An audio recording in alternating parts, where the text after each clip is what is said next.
Today's episode is brought to you by the U.S. Bank Altitude Connect Visa Signature Card. To learn more, visit usbank.com/altitudeconnect.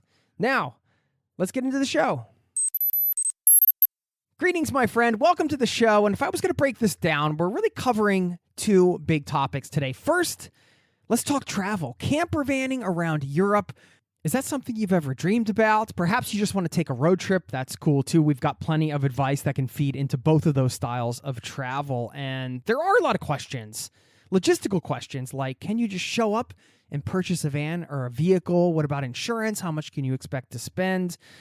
And I love traveling by train in Europe. One of my absolute favorite things to do, but there are certain benefits to van lifing or road tripping around Europe. Just gotten to see and experience a lot of like smaller off the beaten track kind of places.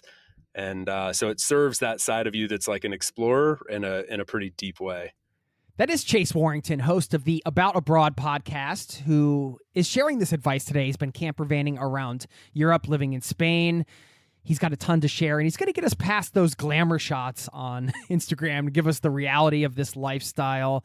And along the way, you're going to get plenty of actionable travel tips along with his advice around campervanning in Europe, including this gem.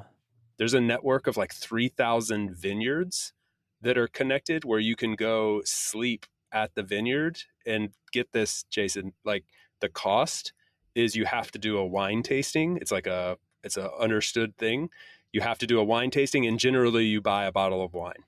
I think I can handle that. That doesn't sound like a terrible exchange for a night's accommodations. A bottle of wine? Sure. Sign me up.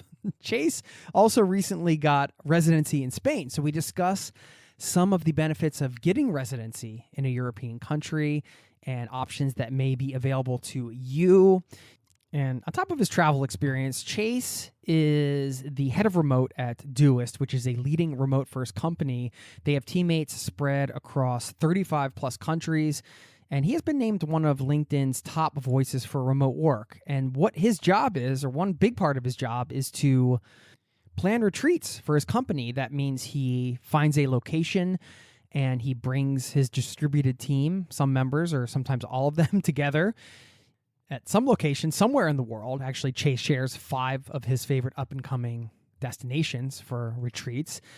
And on top of that, we get into the crafting of the experience. How can you create a space in a location where people can truly connect? The organization can get value. The individual can get value. What are the benefits for bringing distributed teams together? And how should you structure it in a way that leaves everyone feeling good? We want people to leave feeling refreshed and not like battery drained. I need a vacation from my retreat kind of thing. And one thing I wanted to touch on is even if you don't currently work for an organization or you're not going to put together your own retreat or be a part of one, this is something you could do for yourself. So I think a lot of the advice he shares, you could apply to your own mini retreat if you're a solopreneur or if you're just a traveler working remotely on their own.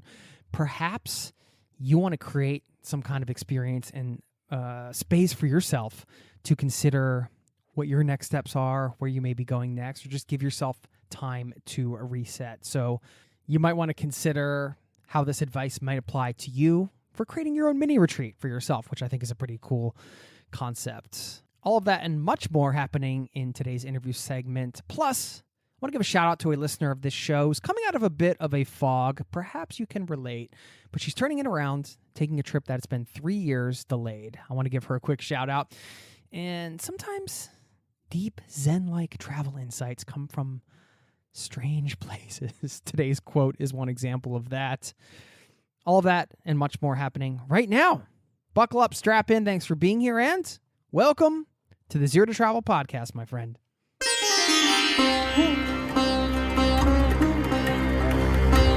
You're listening to the Zero to Travel podcast, where we explore exciting travel-based work, lifestyle, and business opportunities, helping you to achieve your wildest travel dreams. And now your host, world wanderer and travel junkie, Jason Moore. Hey, it's Jason here with ZeroToTravel.com. Welcome to the show. Thanks for hanging out, letting me bring a little travel into your ears today. This is the show to help you travel the world on your terms to fill your life with as much travel as you desire, no matter what your situation or experience. Quick reminder, I do send out a newsletter every week. If you go to zerototravel.com, you can sign up there. It's free, and I encourage you to do that if you want to keep in touch off the podcast. Some fun topics here today, as you heard at the top. Van life around Europe, remote work retreats, destinations, great mix of stuff. I know you're going to dig it. I'm going to slip and slide into the interview with Chase Warrington, an American expat living in Europe with his wife and their dog. As I mentioned at the top, he's the head of remote at Doist, and he also hosts the About Abroad podcast. Over there, they feature long-form discussions with thought leaders, nomads, and expats who are embracing and enabling global mobility, location independence, and the future of work. You can search About Abroad for anywhere you find podcasts, and I am actually a guest on his show this week, the day that this publishes. So if you want to hear the tables turned and you want to hear Chase interview me, you can check that out over on his podcast. Now, I'm excited to bring you my interview with him. Load of stuff here. I hope you get a lot of value out of it. Stick around on the back end. Give a shout out to that listener who is taking a 3 years delayed trip, and leave you with a strange, unexpected quote I heard just last night. And I thought, oh, this will be a good one to share. So I'll leave you with that on the back end. Now, please enjoy the interview with Chase Warrington. I will see you on the other side, my friend.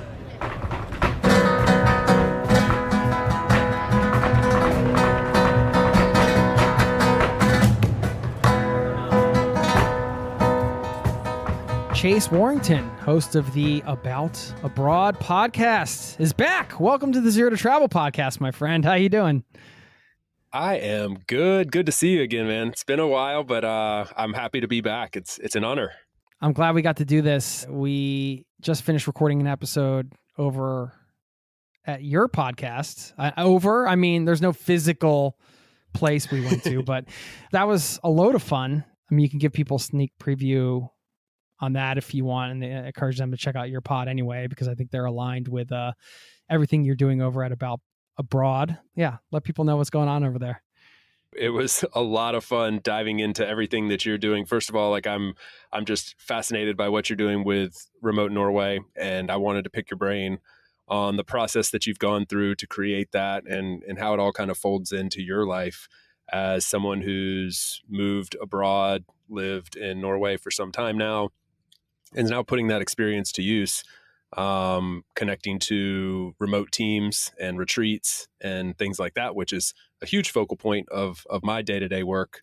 So really, it was kind of encapsulates like everything that I'm very interested in. And so I selfishly invited you back to About Abroad so I could nerd out on that stuff with you. And it just so happens that I think my audience enjoyed it as well. So we'll try to reciprocate here today.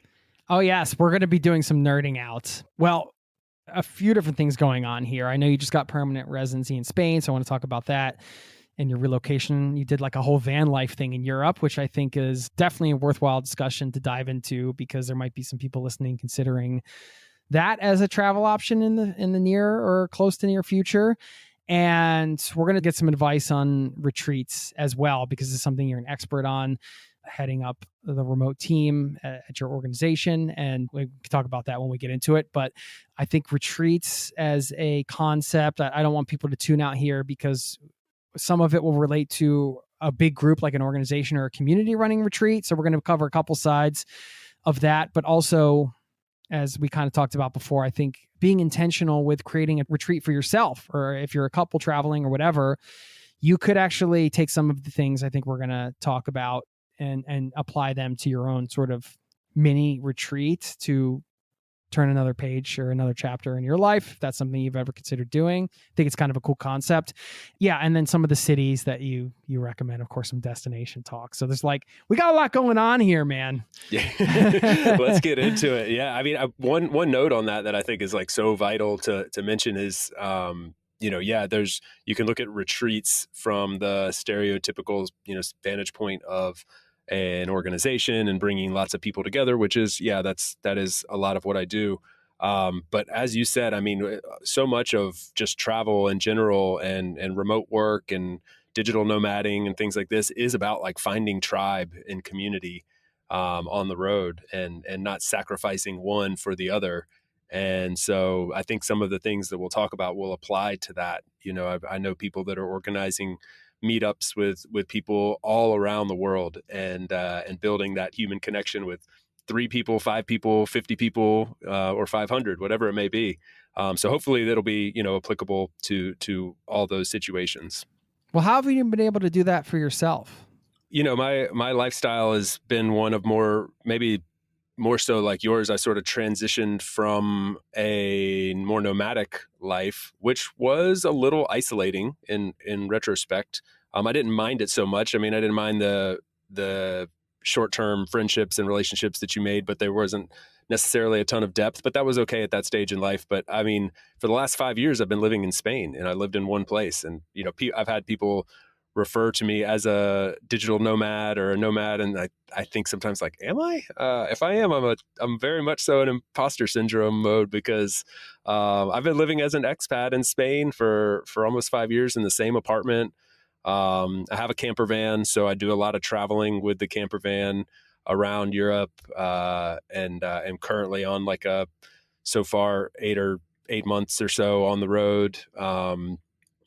But yeah, I mean, now I really like settling into a place now and creating that tribe around me, meeting people, getting into a routine, having friends and stuff in that area. That's more my vibe. I just happen to like doing it in various foreign corners of the world. Nice.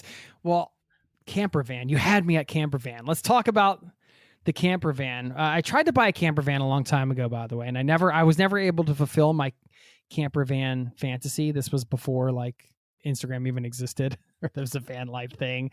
That's a whole other story. So I have a fascination with camper vans, and I still want to do it. And I live in Europe, and I have had the thought of purchasing one and just taking off and going through Europe. I've had some podcast guests come through in a camper van, a family of 4, and I got to they hung out and we had dinner, and I got to tour their camper van and stuff. It only got me further geeked out on the idea. And I see my daughter's eyes light up when we've gone in somebody's RV to take a look around, and she's like, oh my God. And the connections are starting to be made. So, I mean, I just think it'd be such a cool way to travel. Now, I do want to get past like sort of the glamourized version of that, right? Because we all know it comes with challenges, but the van life, let's call it, in Europe specifically, let's talk about that. And I guess the first thing I wanted to get your advice on is like the buying and the selling aspect of it. And like, is this even possible for a tourist that's coming in? Because you live in Spain, you have permanent residency now, but what about somebody that's kind of like, hey, I'm going to go to Europe on the Schengen visa. I'm going to be there for 3 months. I'm going to buy a camper van and then I'm going to sell it when I leave. I know that's something that's like a big industry in New Zealand, for example, because I've done the research on that. And that's a very popular thing. But is it a thing you can do in Europe? It is. Actually, I've done that. So this is my second go round with the camper van. The first one went terribly. So it'll be very easy to wipe away the glitz and glamour from the Instagram van life that you might think of. I came in for the first time, or my first go round with van life was also originated in Spain. Funny enough, came over on a 3-month typical Schengen visa. Did that. Decided to buy a cheap camper van and do a little bit of reno to it and head off. And it was super Instagrammy, man. It was like dreamy Volkswagen, old school, high top, just very, blue and white, beautiful on the outside and horrible on the inside. Ended up, we counted, we had an 8-day trip planned from the south of Spain up to the north of France to then catch a ferry to go to Ireland. And we were going to go to Ireland to reset our Schengen visa. We were going to go we would have been in continental Europe for 90 days. And then we were going to go outside the Schengen to Ireland for the next 90, travel around there and, reset our visa. Well, turns out that this van was a piece of junk, broke down like 18 times. I think, no, we counted. It was 14 tow trucks we ended up on.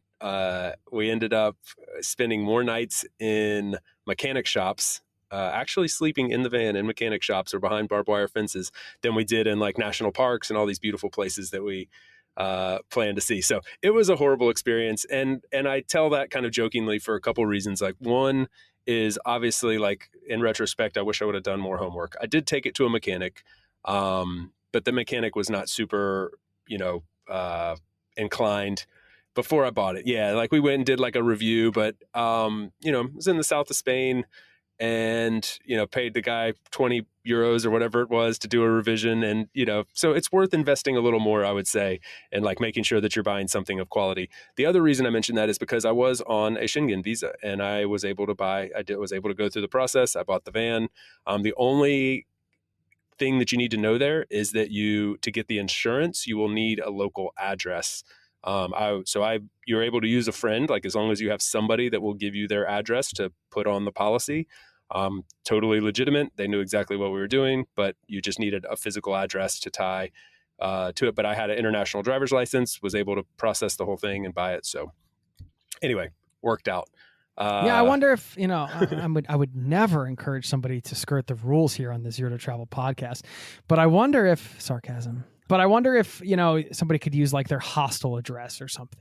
Yeah, I wonder. I mean, I don't see why not. Like, if there was no real need for the address, except that they were very clear, like, you need to give us a physical address. And don't chase us if you do that and something happens, by the way. We're just spitballing here. We're only podcasters. We're not nobody's listening. We're not lawyers, Yeah. But this was my plan. It's like, oh, we're just gonna hop in and out of the Schengen for a while. I didn't have any aspirations to get a long-term visa at that point. I didn't even know I could, honestly. So it wasn't until years later. This was I don't know, 7 years ago. It wasn't until years later. Now I live in Spain, and have just transitioned from temporary residency to permanent residency. I legitimately have like a nicer camper van that I've invested in, and we travel around in it a lot. But again, going back to like the Instagram versus reality thing, I mean, we did 8 weeks in it last year and decided like never again. Like, that was too much time for us. So like our max is kind of like 3-4 weeks. We travel in it, and then we get an Airbnb for a couple months and do some weekend trips and stuff. And but living in the van, it's very tight quarters, especially when you're working. We also travel with a Siberian Husky that it's kind of like 3 bodies in a very you and your tight wife, space, right? And the dog. It's my wife and I and our dog. Yeah. So, well, I mean, that's a good tip there. I think just kind of making sure that you understand what works for you, and then sometimes that comes after having the experience and learning. You don't know, and then just structuring your trips around that, right? Like, you guys know 3 or 4 weeks is enough, and then you set yourself up to be somewhere where you can get your Airbnb or whatever, and that's cool. So you mentioned investing in this camper van, which was nicer. How much did you spend, and how did you find it? I know we're just talking about Spain, but I know nothing about sort of the camper van resources in Europe. So maybe you want to share a little bit about that and some of your favorite resources that you use to travel around. Totally. So there's 2 like kind of camper van hubs in Europe where you can find really amazing deals. That's France and the Netherlands. Everybody has a camper van, and therefore like you have like a really high supply, low demand kind of thing. Okay. Yeah. So those are amazing hubs if you physically want to like travel to a place. And I've met people who have gone on to various, websites or whatever. There's businesses out there that specialize in brokering these deals, and they have a plethora of options. You can buy them sight unseen from a trusted person and fly into, say, Amsterdam, pick up your camper van and go. This kind of things exists. Yeah. So that would be like a place to start your trip. If you're coming in for your 3 months, you should start in one of those countries. Yeah. If you don't want to, we spent 2 months buying the van, renoing it, getting all the paperwork, all that. It ate up a ton of our time. And if you kind of want to just have it all done, France, and in particular the Netherlands for English speakers, because everything can be done in English. France just happens to be like camping mecca. I just camp for camper vanners. It's just awesome. I love traveling through France in a camper van. They make it so friendly. There's just incredible like amenities. Like for example, when you're driving down the highway, you'll see like road signs that say like specific like camper van parking over here, and they're like an air de camping, and there'll be like literally places where there's like running water, electric hookups, like dedicated place where you can park, sleep for the night, stuff like that. It's like really, really good infrastructure. Also, like campgrounds in Europe in general are awesome for people coming from America. It's a different experience camping in a camper van in Europe, because particularly in a place like France, they've just got it's very luxurious, and it's very, very nice, and there's usually incredible like views and restaurant on site, and like activities going on. I mean, it's a whole culture around this. There's also a thing in France, like this is bringing something else to my mind. There's a network of like 3,000 vineyards that are connected where you can go sleep at the vineyard. And get this, Jason, like the cost is you have to do a wine tasting. It's a understood thing.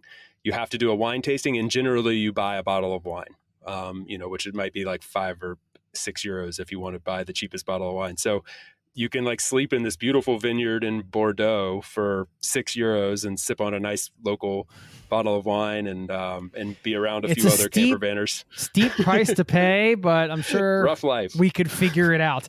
What is the name of that website? Do you remember offhand? I Google don't. it. I'm sorry. And just I'll see if I can find it, and we can share it with you. But there's actually, the better thing to do is there's an app called Park 4 Night. And Park 4 Night has that as a filter, where it's like vineyards. And so when you put in the vineyards as the filter, it'll pop up. But that app is amazing. Like if you're going to do camper vanning in Europe, you have to get Park 4 Night. It will save you. Basically just show you everywhere that you could possibly spend the night, and all the information that you could possibly need to know about any location. And a lot of them are free. Like it's just free camping. So like, how much was your van was it like a mid-level kind of, or yeah, higher? it's like a mid-level. We spent about €20,000 on the whole thing completely, like rent like a used van with a brand new renovation, which includes like shower and running water, oven, stove, table, bed, engine works, which was a huge perk compared to our first experience. All right. Well, I mean, what are some of the things to consider? I guess some of these vans come with like showers, maybe some don't. I don't know. Like, what are sort of the essentials for you? Like, if somebody's listening, they're gonna come to Europe and buy a van, would you be like, what would be your best advice on van selection? Yeah, I mean, so the kind of the standards are in Europe tend to be Ford Transits, Mercedes Sprinters, or a Renault. And those, if you'll find a ton of options in like those converted white, cargo vans in those models. And then there's like a whole nother, this is the next tier up where maybe I'll graduate to one day, which is like the ones that are actually built as camper vans, like made as a camper van, not converted to a camper van. And those you could spend 60, 70, 100. It wouldn't be weird to spend $100,000 or euros on that. So, if you want to go in more of the like 15 to 30 range, a converted Sprinter or Transit is a pretty standard way to go.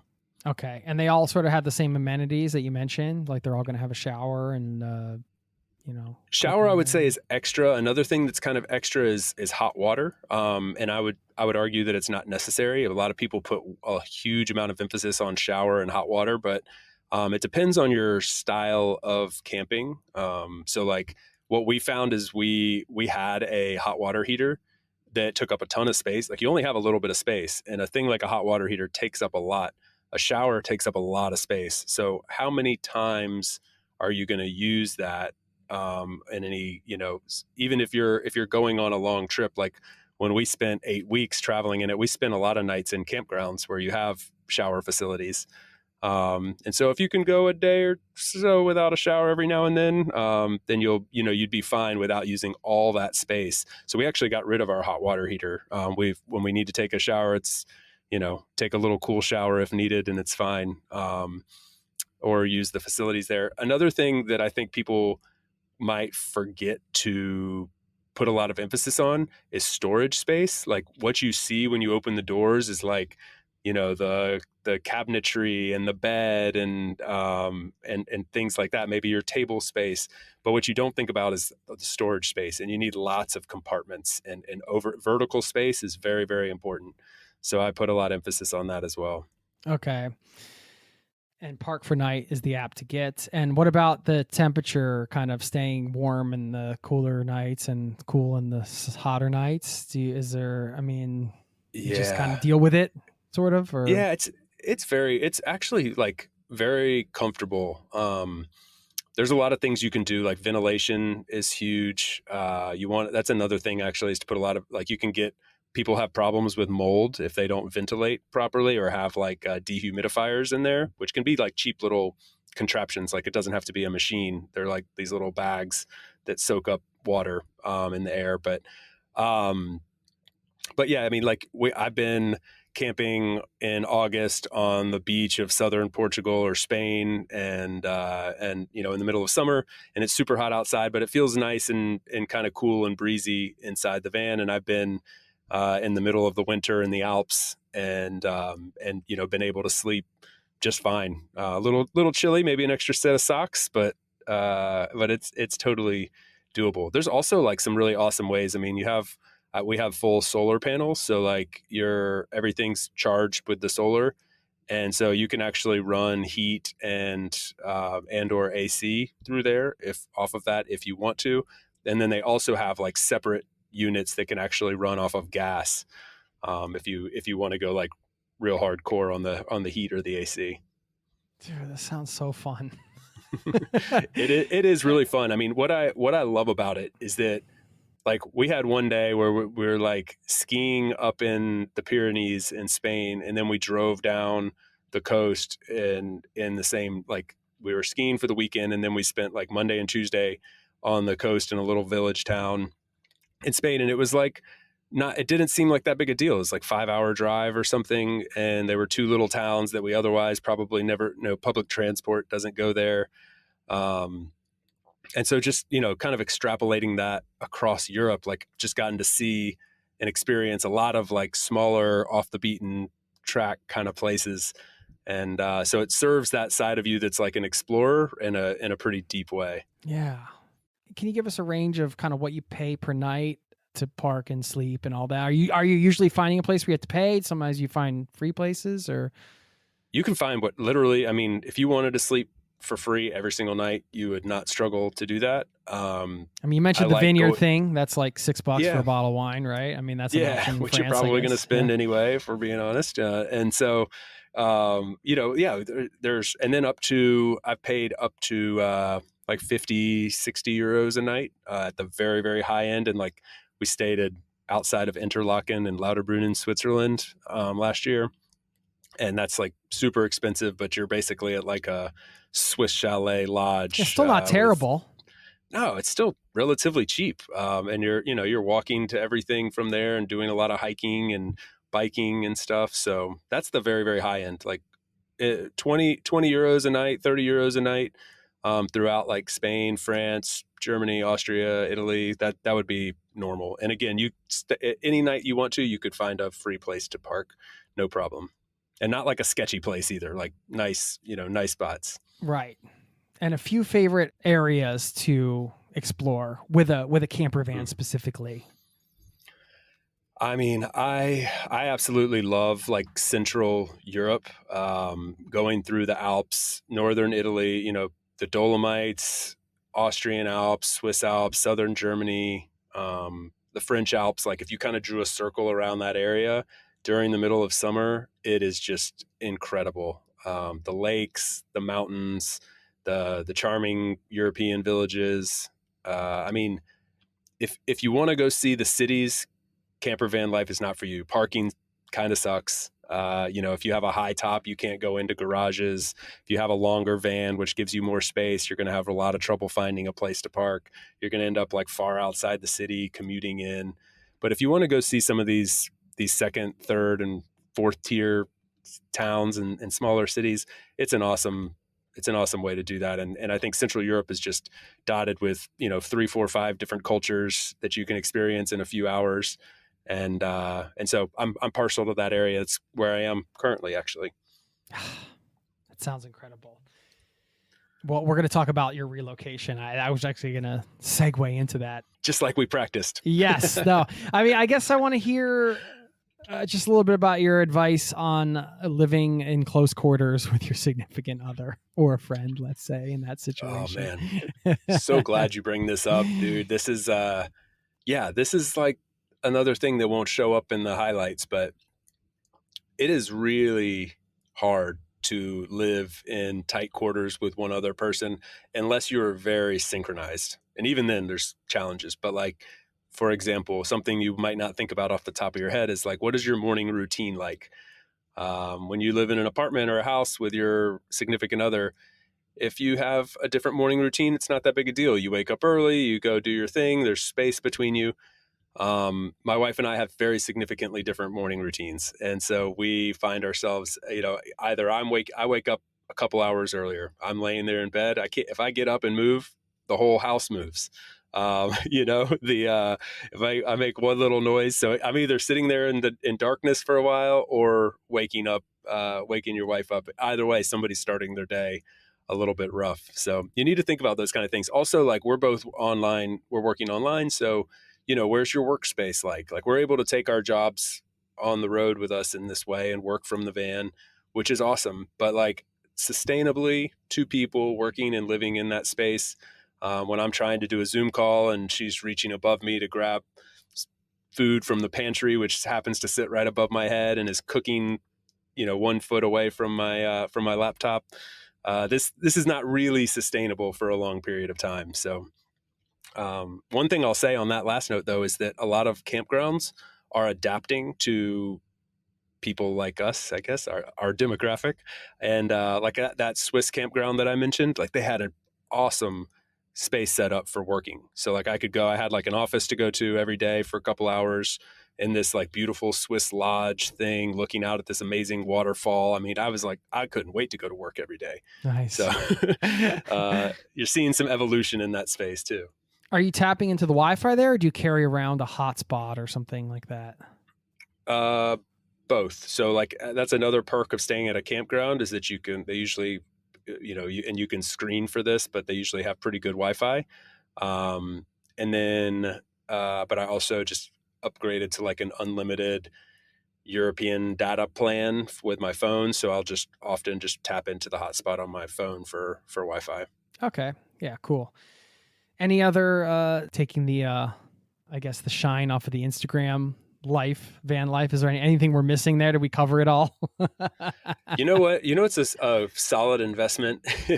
When we upgrade, if we upgrade to that next tier of camper vans, one of the things I'll be really excited about is the non-manual discharge of the toilet. So just being able to push a button or hook up to the sewerage, which is what you get when you go to that next level. But when you have a makeshift bathroom, you have they're very, very nice, but you have these portable toilets that you have to disconnect and go take and find a dumping station. So that's not always the most fun part of camper vanning, and but that's reality. Emptying the poop. Emptying the poop, yeah.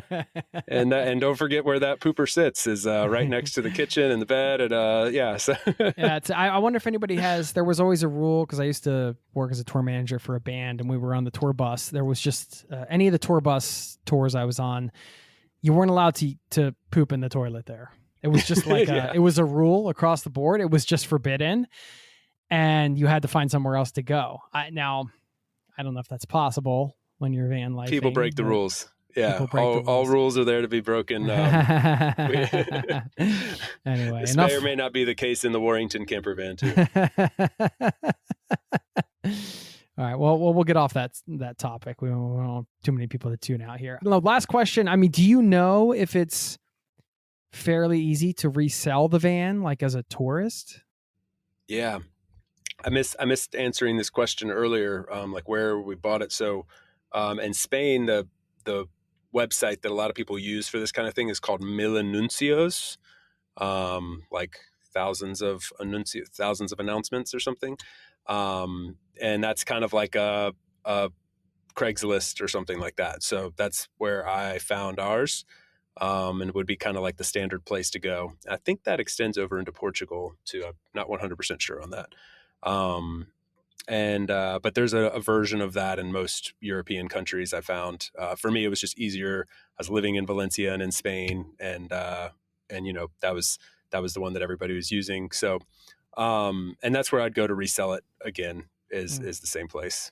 But then is it like sort of a pain to figure out how to transfer ownership and all? Like, I don't know how to do that. Remember when I sold my car in the States, there was a place that did all that, but no, I mean, and I don't know, at least in Spain, it's actually like really easy. Like we just hired what's called a gestor, Gestor, and they like have a little process in place. You sign a couple pieces of paper. It's very inexpensive.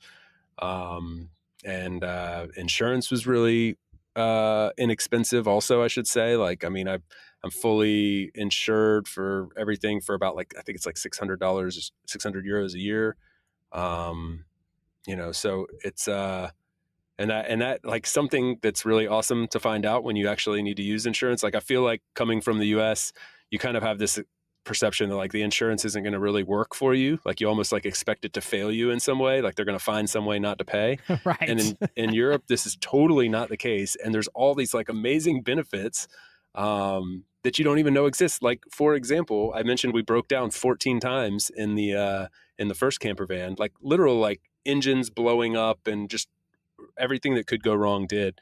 Sometimes spending like a week in a little podunk town where there was nothing to do. And we found out on the last breakdown, after a French mechanic told us to kick it in the river because he thought that would be the best way to possibly get anything out of it.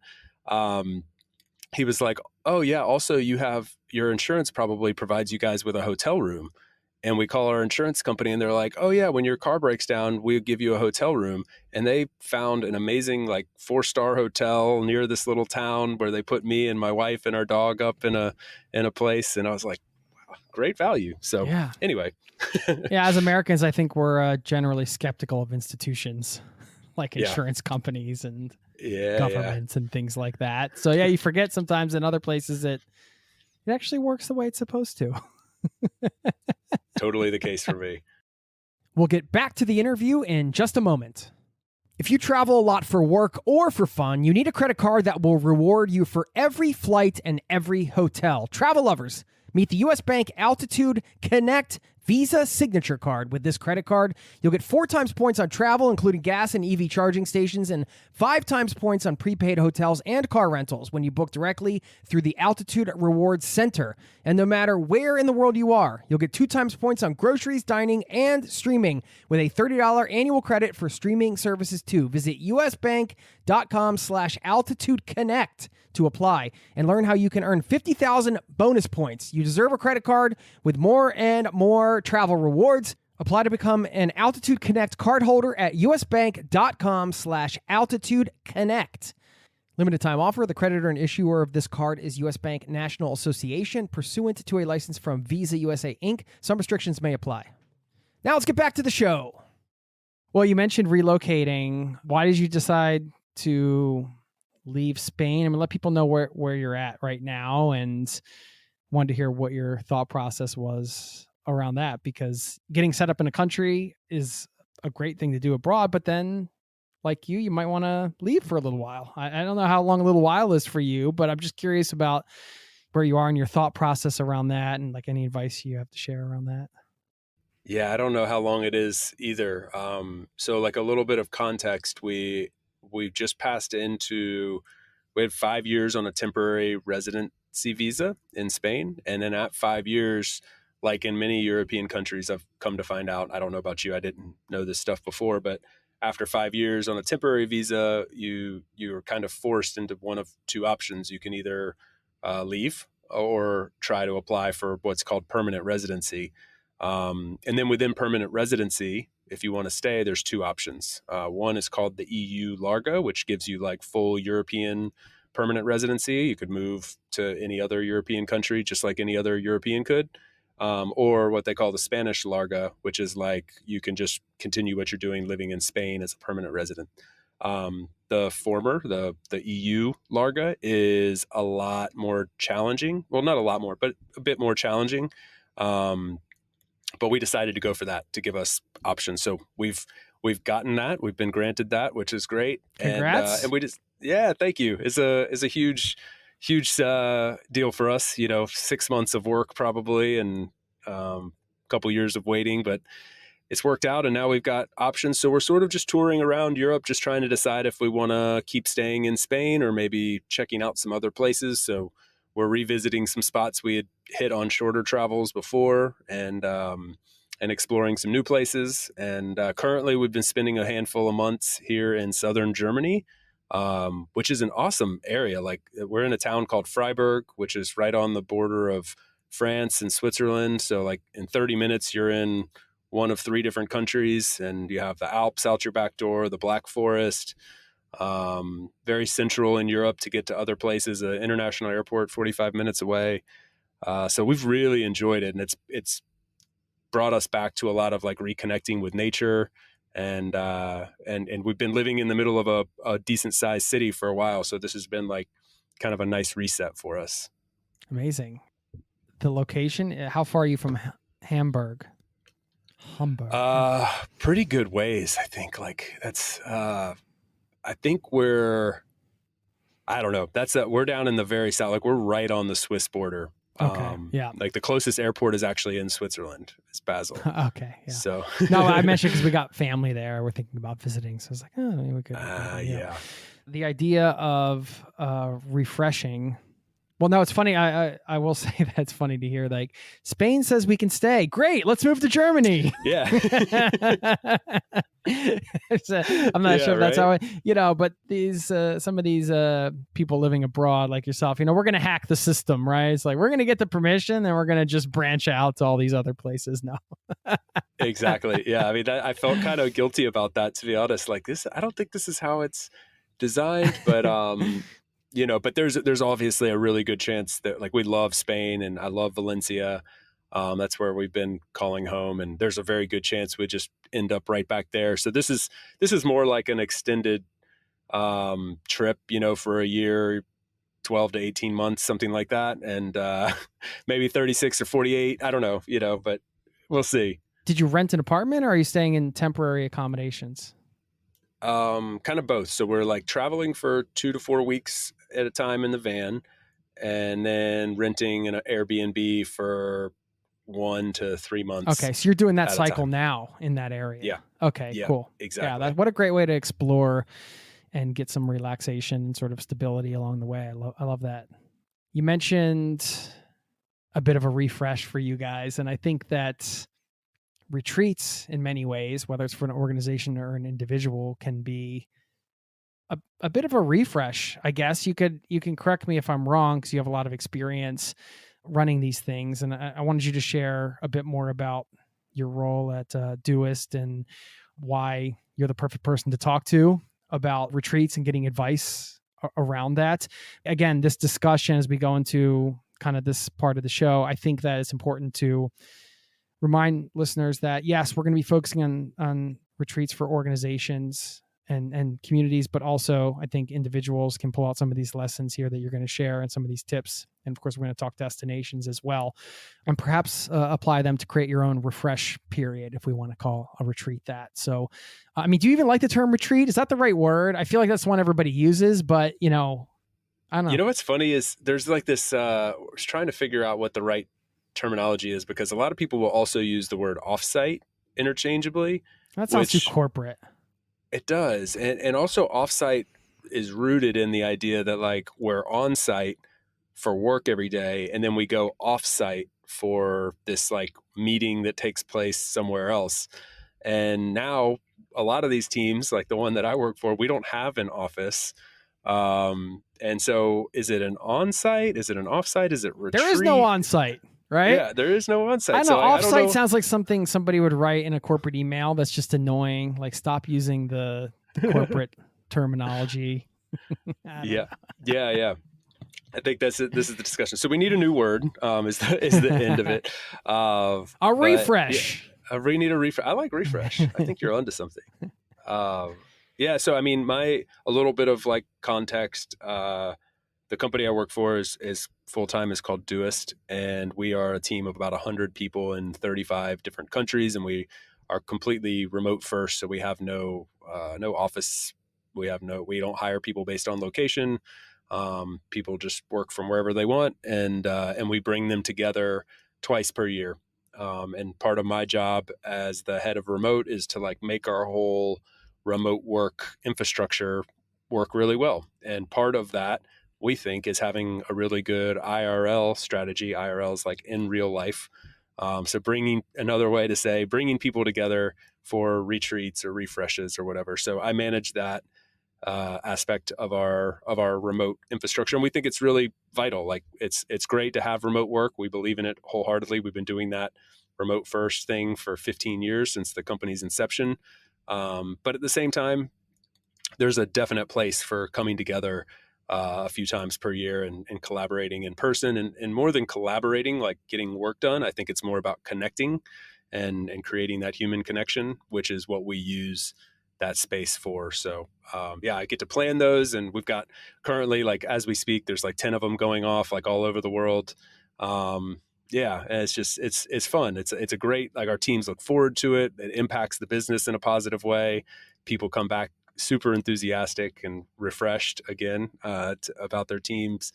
So yeah, it's an honor to be able to do it. I mean, I genuinely love it. And it's, for someone that likes traveling like you and I do, it's kind of like it's my favorite part of the job.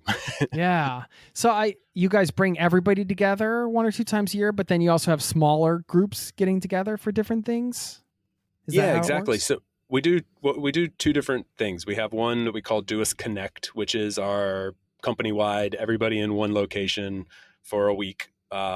This year we're going to Tuscany in Italy, and last year we rented a small village in the Austrian Alps, and I'm working on 2024 as we speak. So anyway, and then we have some other, like, what we call mini retreats, which are the individual teams.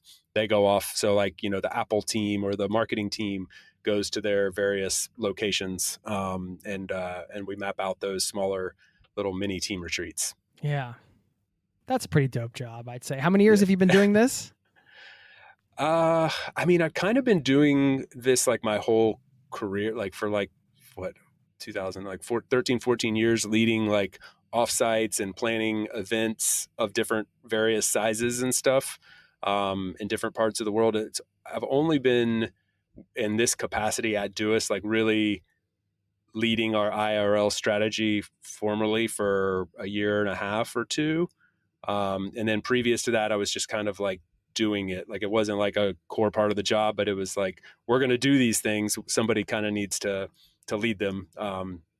So yeah, in different capacities for a while now, but I absolutely love it. And there's a lot of like, it's not just the like fun part of going and traveling to a place. It's like there's IRL strategy has a real significance to it, like strategizing to make these really impactful, a good balance of like fun plus productive plus rejuvenating and recharging, and making sure that there's time for serendipitous conversation, but also like structured activity.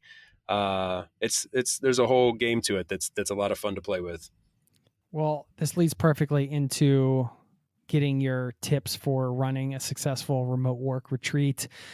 I was wondering if you could, I don't know if you have a list you've drawn up or if we can just kind of go through. I do want to mention, since you mentioned kind of working with the remote work infrastructure on the back end of this retreat dialogue, I want to ask you a couple questions about structuring remote teams and stuff like that and what you see working well. But these tips for creating a successful remote work retreat, how do you want to go about this? I want to approach it from a way that will help anybody listening. So regardless of whether you're leading a team of 100 or 1,000, or just thinking about getting a group of people together to co-work together for a week in some cool location, some things that I would keep in mind. First of all, is that optionality is key. So, specifically talking about teams, providing people with the option to attend or not attend, and making sure there's no guilt strings attached to that is very important.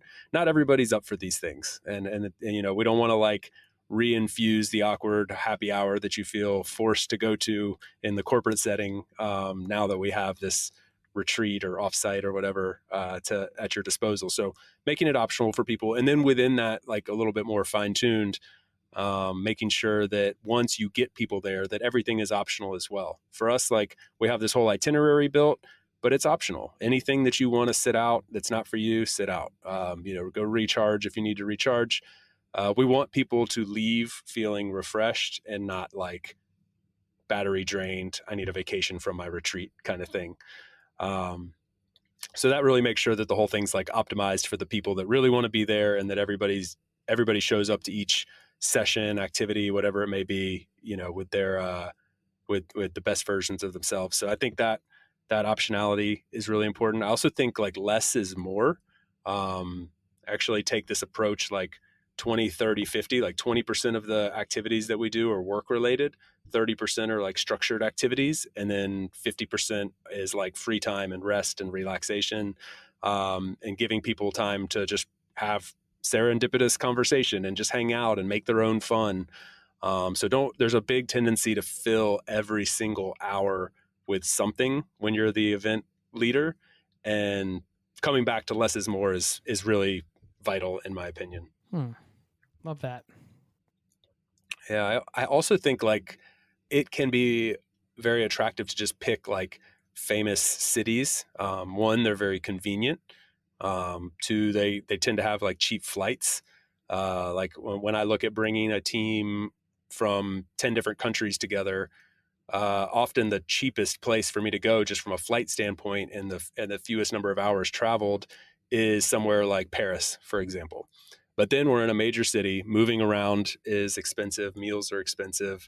And on top of all of that, like you don't have this chance to connect in a very natural space. I've found from running these that people really love when you get outside the cities and you go to places where there's a reconnection with nature, opportunities to do activities that are just a bit more, human in nature, going for a hike or going to, going paddleboarding on the lake or something like that.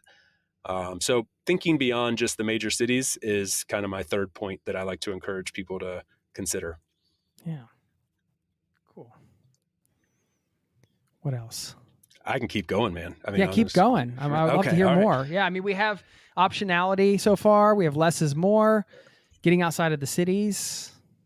Another one is to consider your edge cases. So you're going to build this trip, whether you're building it for you and 5 friends or you and 500 coworkers, you're going to build this trip and you're going to think about the core experience that most people are going to they're going to experience. But there's people on the fringes that are not going to get that same experience. An example of this would be like coworkers with young children. It's a very stressful week for them when they leave.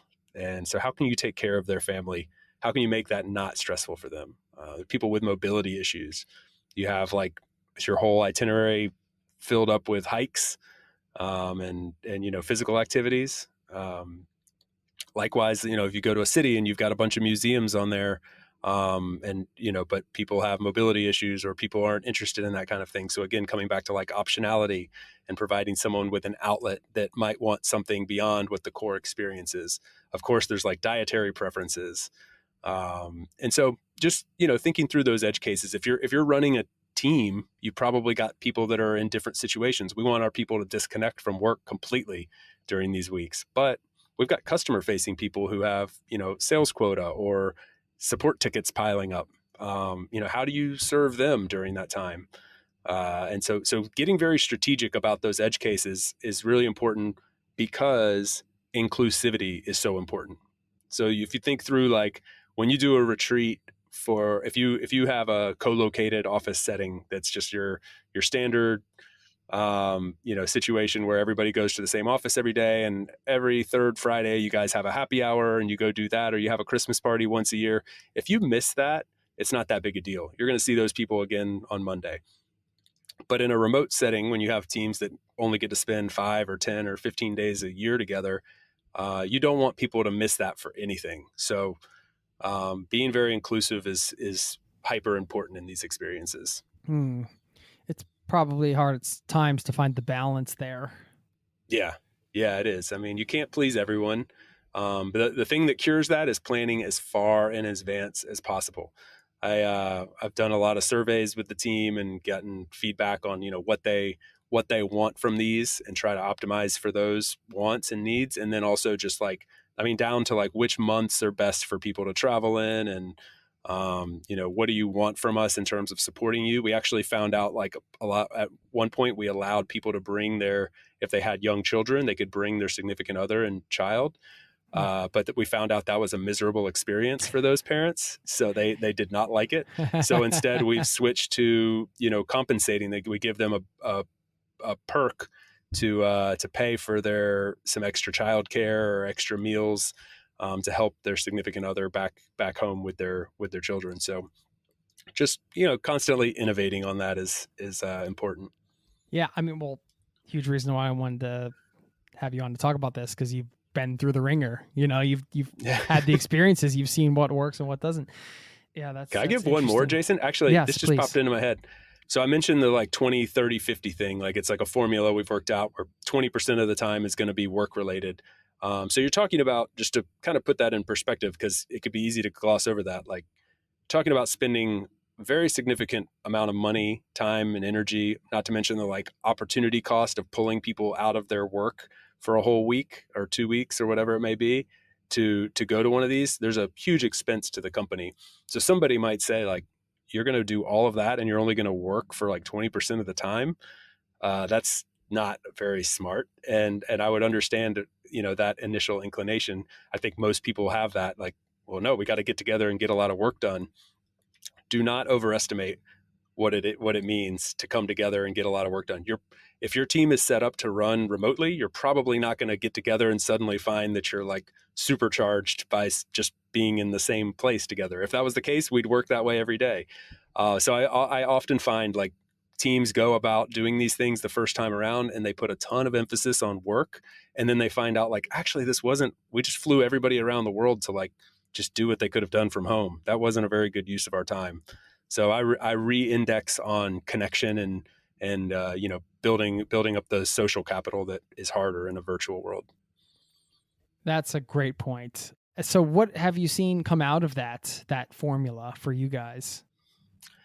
Oh, it's awesome. It's so fun to watch the human connection that takes place on just a quantitative level, people providing feedback saying they feel more connected to their teammates. They're they feel more connected to we can actually measure this qualitative or quantitatively also, how they feel connected to our mission statement, to our values, to the team. Our retention and employee satisfaction rates hover in the 90% range. So there's real business metrics behind it as well.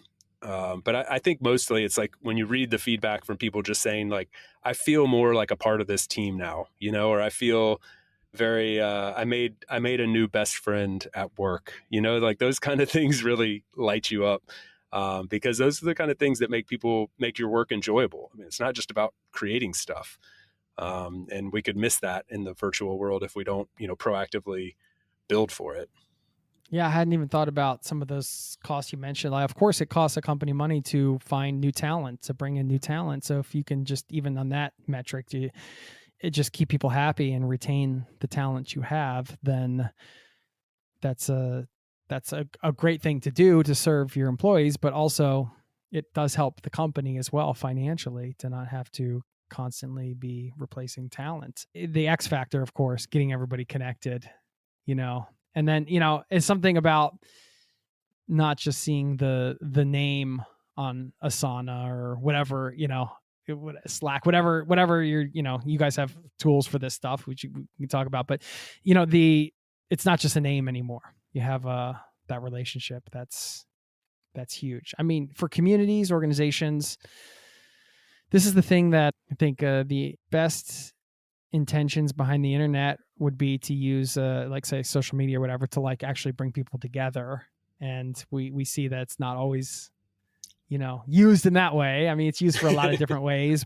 To me, that's one of the best things about some of the institutions that have been created via the web, is the things that can facilitate the connections. And I mean, you are doing that for your team and your organization. So it's really just cool. I've run events and retreats and things before for a community I used to work with. My favorite moments were not just like the sort of individual breakthroughs or some of the things you mentioned, but like there was always a moment where I would just like take a breath and stand back and just look at people connecting and just kind of observe and see all the magical things happening, and just get such a sense of satisfaction being like, yes, like, look, wanted to bring all these people together and it's happening and they're together, and look at those two people laughing, and look at that group. They're like, doing this thing and they're in this crazy brainstorm, and look at, and just like, yes, we did it. It's a good feeling. Could I tell you that just brought a memory flooding back to me. So last year I mentioned we rented this small village in the Austrian Alps that nobody's ever heard of. Like that's the cool thing, is like we did fly in and out of Munich, but like we weren't like in some city that you've ever heard of or seeing any sites that you've ever heard of. We were like in this little village, and everybody's having a blast on this last night where we rented like traditional high-end lederhosen and dirndl for everyone, and had like a traditional Bavarian band playing. And I'm standing there at like, 1:00 in the morning with a couple of my teammates tag teaming a DJ set turntable where they're just having a blast, and the group of people dancing in their lederhosen and having, big steins of German beer. And it was just this very cool moment of being like, here's all these adults just having a blast at a costume party in the Austrian Alps and in this barn that we rented. And it was really exciting. Pure satisfaction, just like, yeah, I'm just gonna put my hands behind my head and enjoy this scene. No, that's awesome. You took me there, man. I saw the big beers moving around in the arms. For some reason, when you have a German beer, you have to move your hand back and forth like this. I don't know. Yeah, why. You do. It says it must be the Oompa band. All right. Well, you mentioned kind of dropping some cities you're interested in sending people and why, and tips for coordinating those. Also, you mentioned kind of staying away from cities, but I'm just curious what you're thinking in terms of destinations and why. Yeah. So I mentioned we do two different types of retreats. So the company retreat where we bring 100 people to one place, I think is one type of venue, and we're kind of going outside the cities for those. They're just a different type of vibe. So that's the Austrian village, or the year coming up, we're going to be out in the Tuscan countryside and kind of like a Medici castle sort of thing in the vineyards. And then there's like what we call mini retreats, where they're sort of like the teams are going to fly in, fly out. They're going to spend 4 days together, and there's a little bit more of a work element to them. So we want like a co-working space to go to, and we want convenience as well. Like people need to be able to get in on a Monday, get out on a Friday, and get a little bit done during that time. So for that, I started, what I did is created like a list of pre-approved cities that matched our budget, our convenience factor, for getting to and from where our team's geographically located.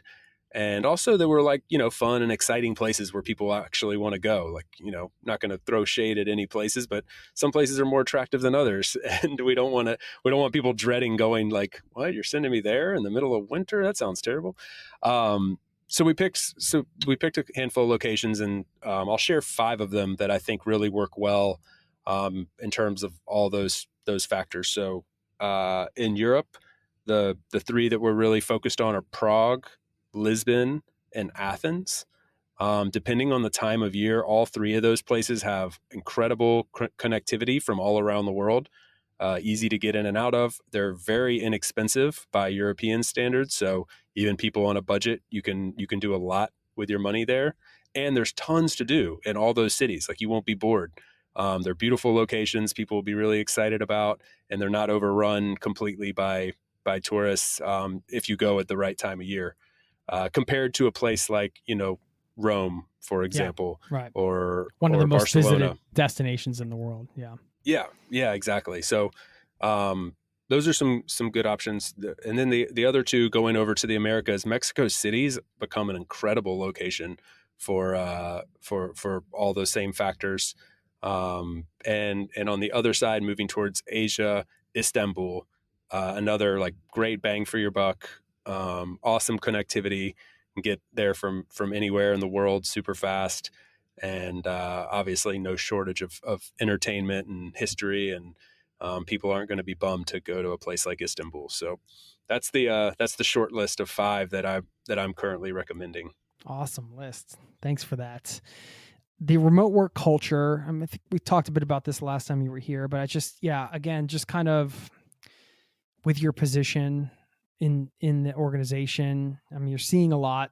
What is working right now in terms of outside of the retreats and connecting people in that way?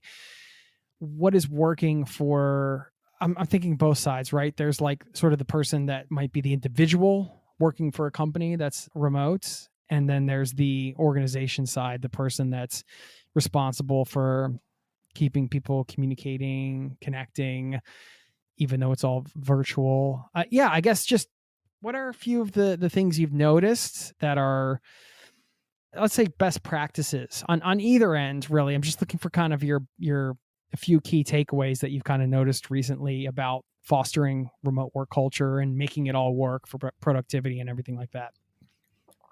One of the really cool things, I love that you asked this question because it's so like real to our time right now, like remote work, and especially like having fully remote teams was like so not a thing like 5 years ago. And the teams that were doing it were like hacking together solutions, like us included. Like I mentioned, we've been doing this for 15 years, and we were just like hacking together solutions. There weren't products or services that were developed specifically to serve distributed teams. And now there's like, it's like drinking from a fire hose. Like you cannot keep up with, there's new products and services being built to help foster team connection, team collaboration, better mental health for your remote employees. So it's never been better, and it will continue to just get better in terms of like how you can create an awesome remote team. And so that's that up leveling, I guess, like, of the whole industry, if you want to call it an industry, is something that's totally noticeable. Every aspect of the way that we work together virtually and connect with each other within that is being innovated on, and it's really awesome. And like the individuals are matching that, which is really cool too. You see a lot of people who they've raised the bar in terms of what they expect from a remote experience. So this is part of the reason my position exists at Doist, is like we a lot of companies that have someone in my role, they're there to like facilitate this transition, and like we didn't go through any transition. We were more like, the expectation of the remote worker is changing. They want it's not just enough to just be remote. You have to offer a really awesome remote experience. So on both sides of the coin, there's like a up leveling of what is being offered to employees, and the employees are matching that with a higher expectation. And that means, if you're sitting on 8 hours of Zoom calls a day, your organization is doing it wrong. If they're expecting you to be up at 12 o'clock at night, for your for a stand-up meeting, then they're doing it wrong. If they're not providing really great space for you to connect on a more human level, both virtually and in person, then they're doing it wrong. And so you're seeing a lot of improvements in that area as well. Yeah. Thanks for that. Thanks for sharing your expertise here. And another layer of this, which is crazy, is what you guys do at Doist. Your tagline here on the website is, "We're building the future of work." So, I mean, you're really surrounded by this in so many ways, like not just on the all the stuff we talked about today, but then literally like the infrastructure and like the tools that people are using. So you're seeing so many sides of this. So, man, I really appreciate your friendship, and I appreciate you being a friend of the show here as well, and coming on to share some value with everybody listening. Yeah, I'll remind people, about Abroad, the podcast. They got to go check it out. But, feel free to kind of share if anybody wants to get in touch or has questions. And yeah. Thank you. Thank you, Jason. I've told you this before. off air, but I've just loved your podcast for a long time and admire of the work. And so it's really, an honor to be able to come on and chat with you. And I've enjoyed just like getting to know you off air as well and becoming friends and chatting through some of the things that we're both working on. So this is great. If anybody wants to nerd out with me on remote work stuff, I talk about that a lot over on LinkedIn and a bit on Twitter, but you can find me on LinkedIn is the best place to do that. And then if more the travel side, global mobility, expat and digital nomad life is on About Abroad, which is aboutabroad.com, and you can find that just about anywhere. I'll also mention the Doist blog.doist.com has a whole remote work and remote collaboration section. I write for that area sometimes. So if any of that stuff was interesting, I would check that out as well. When do you sleep, man? I would ask you the same question. You're like, I have enough time. I got to get going, man. I got work to. I got to get off this podcast. So we'll let you go, man. But thank you so much, and I'm sure we'll have you back on for another topic at some point. And don't forget, I'm also had the privilege of popping over to the About Abroad podcast for an episode. So, and we're publishing these the same day. So if you want to go check it out, you can hear another conversation. Check it out. I encourage you to do that. So thanks so much, and we'll keep staying in touch. I look forward to it. Thanks, Jason. Take care.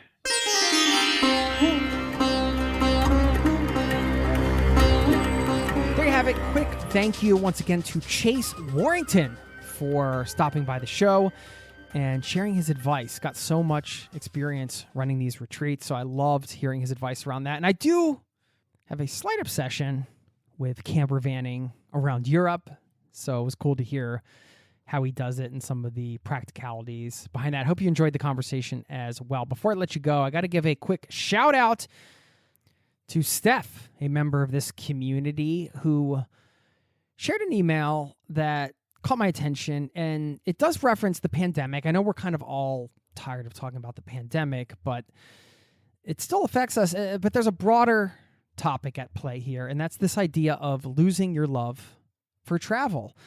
And that was the exact subject header she wrote. Did you lose your love of travel during the pandemic? She said at the beginning of the pandemic in March 2020, we were 4 months away from eloping to Europe, using our finances to travel rather than spend on the big day. But when the world turned upside down with the waves of uncertainty, I found that I had no choice but to shut myself off from the side of me that loved travel. She goes on to say, fast forward to late 2022 when I became aware of how much I was suppressing. I took my first few steps towards reawakening my travel dreams when I started to slowly listen to episodes of the podcast again. Amazingly, I felt things once again shift inside of me the way they had the first time I discovered your podcast all those years ago. Forgotten what the excitement, possibilities, and travel buzz felt like coming out the other side of the pandemic fog. I wonder who else felt this way. Life on hold, shut down parts of their soul, all to just survive through a tough time. For my part, I just wanted to say a heartfelt thanks for the work you do. It inspired me twice in a real way. Our European elopement honeymoon may be 3 years late, but importantly, it's happening, departing this spring. So, Steph, congratulations. I just wanted to say, way to hang in there. And I thought I'd bring this up because maybe it's the pandemic. Perhaps some of you are still coming out of that fog and trying to re-find your travel dreams, relocate them, and get that travel buzz, as she mentioned, get that excitement and possibility back. But as a broader theme, have you ever done that? Have you ever shut down the side of you that loves travel because something felt unattainable? I believe that I did this in college, actually, when I read this email and thinking about it, just because I made the assumption that studying abroad was too expensive and therefore travel was expensive and I was maybe not going to be able to do it. So that was one way I may have suppressed my travel dreams. And I bring this up because I want to ask the question of you and myself here. Is there anything I am suppressing right now that shouldn't be suppressed? Is there anything that is a dream, perhaps, that's just getting written off because of circumstance? And does it have to be? I don't know. I have to think about it for myself, but I thought I would just bring it up coming out of this email and this shout out to just give ourselves a moment to ask ourselves that question and consider the implications of suppressing a dream and shutting down a part of our soul, to use in Steph's words. And is there a way to stop doing that? If that's something we're actively doing right now, what does that look like? How can we bring ourselves out of that fog? I don't have the answers to these questions. I just like to bring them up, give myself and anybody listening who may be resonating with these words a little bit of food for thought as we get out of this show with a quote from an episode of Seinfeld I saw last night. I'm not going to get the quote exactly because I don't have it written down anywhere. But if you're a fan of Seinfeld, you know there are a lot of recurring characters that come in and out of the show. And last night, Elaine was walking down the street and she encountered for the first time Jay Peterman, who is a clothing catalog owner. He like has a clothing line and he designs clothing, and he's got this very striking bassy voice. And she was crying and she was on the street and it was raining and she just was out of it. She was upset about some various things. I don't need to go into all the details of the episode, but she said, "I'm really sad and I don't even know where I'm going on the streets. I'm lost. I don't know where I'm going." And he said, "Not knowing where you're going is one of the best ways to get to somewhere you've never been." So there you go. A little travel wisdom from Seinfeld, of all places. Thanks for listening. Much love to you and yours, and I will see you next week. Cheers. This podcast has been brought to you by ZeroToTravel.com. Ideas and advice to make your travel dreams a reality.